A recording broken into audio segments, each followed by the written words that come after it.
High বন্ধুরা, আজকে বানাবো পাবদা মাছের ঝাল।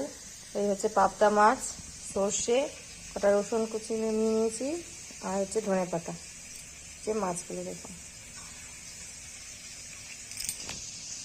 মাছটাকে ভেজে নেব। দেখুন মাছটা আমি একটু ভেজে নিলাম, একটা একটা করে সব কটা মাছ আমি ভেজে নেব।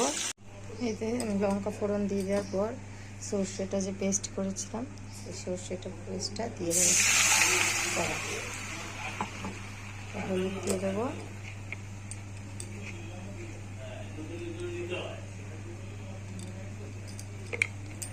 হলুদ দিয়ে দিলাম,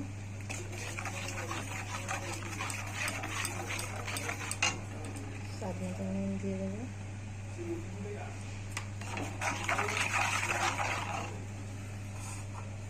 এবার আমি মাছগুলো দিয়ে দেবো।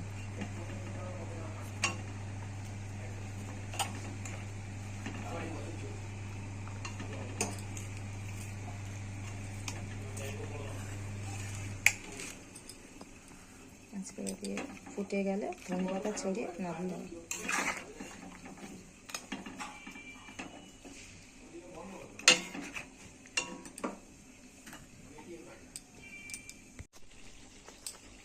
দেখুন আমার মাছটা হয়ে গেছে, আমি একটু ধনে পাতা ছড়িয়ে দেবো,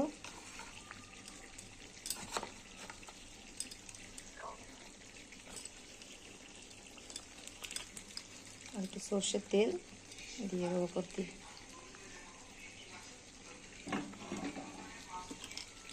মাছটা পুরো আমার রেডি।